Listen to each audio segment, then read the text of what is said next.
नमस्कार friends, support India channel में आप सभी का हार्दिक स्वागत है।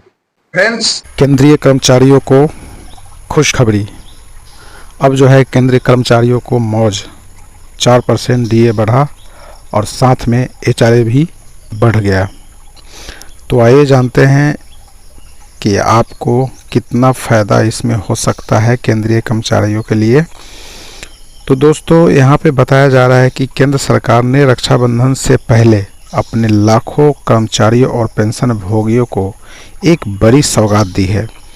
सरकार ने महंगाई भत्ते यानी डीए में 4% की बढ़ोतरी का ऐलान कर दिया है। अब डीए बढ़कर 59% हो गया है। यह बदलाव 1 जुलाई 2025 से लागू होगा।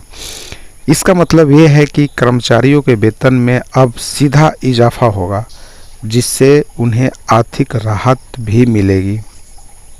लेकिन खुशखबरी सिर्फ यही नहीं है दोस्तों, खुशखबरी ये भी है कि डीए बढ़ने के साथ साथ हाउस रेंट अलाउंस यानी एचआरए में भी इजाफा होने जा रहा है। जब भी डीए 50% से ऊपर चला जाता है तो सरकार एचआरए की दरों में संशोधन करती है। ऐसे में इस बार केंद्रीय कर्मचारियों को कुल मिलाकर 9,000 रुपये तक का फ़ायदा हो सकता है। दोस्तों, महंगाई भत्ता वो राशि होती है जो सरकार अपने कर्मचारियों को बढ़ती महंगाई की भरपाई के लिए देती है। जब देश में चीज़ों के दाम बढ़ते हैं तो कर्मचारियों की क्रय शक्ति कम हो जाती है। ऐसे में सरकार हर 6 महीने पर डीए की समीक्षा करती है ताकि कर्मचारियों को कुछ राहत दी जा सके। दोस्तों, जनवरी और जुलाई में एआईसीपीआई इंडेक्स के आधार पर डीए को बढ़ाने का फैसला लिया जाता है। इस बार जुलाई 2025 की समीक्षा के बाद डीए में 4% की बढ़ोतरी की गई है, जिससे अब यह 59% हो गया है।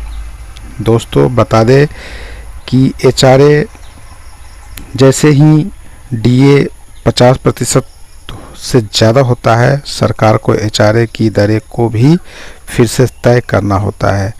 यह बदलाव 7वें वेतन आयोग की सिफारिशों के आधार पर होता है। एचआरए की दरें शहर की श्रेणी पर निर्भर करती है। पहले ये दरें क्रमशः 24%, 16% और 8% थी। अब इनके बढ़ने से कर्मचारियों को एचआरए में भी सीधा फायदा होगा। दोस्तों, केंद्र सरकार के इस फैसले से करीब 50 लाख कर्मचारियों और 65 लाख पेंशनर्स को सीधा लाभ मिलने वाला है। अलग अलग वेतन स्तर और शहर के अनुसार हर कर्मचारी को 4,000 रुपये से लेकर 9,000 रुपये तक की अतिरिक्त फ़ायदा मिल सकता है। खास तौर पर महानगरों में रहने वाले कर्मचारियों को एचआरए में बढ़ोतरी का बड़ा फ़ायदा होगा। इस बार का फ़ायदा सिर्फ काम कर रहे कर्मचारियों को ही नहीं मिलेगा, बल्कि पेंशन भोगी भी इसका लाभ उठा सकेंगे। पेंशनर्स को 4% की अतिरिक्त महंगाई राहत मिलेगी, जिससे उनकी मासिक पेंशन में भी इजाफा होगा। जो पेंशनर्स किराए के मकान में रह रहे हैं, उन्हें भी एचआरए स्लैब के हिसाब से लाभ मिल सकता है। जी हाँ, डीए और एचआरए में बढ़ोतरी से सरकार पर कुल खर्च करीब 40,000 करोड़ रुपए तक बढ़ने का अनुमान है। लेकिन इसका एक दूसरा पहलू भी है। विशेषज्ञों का मानना है कि इससे आम लोगों की जेब में पैसा जाएगा, जिससे बाजार में मांग बढ़ेगी और आर्थिक गतिविधियों का रफ्तार मिलेगी।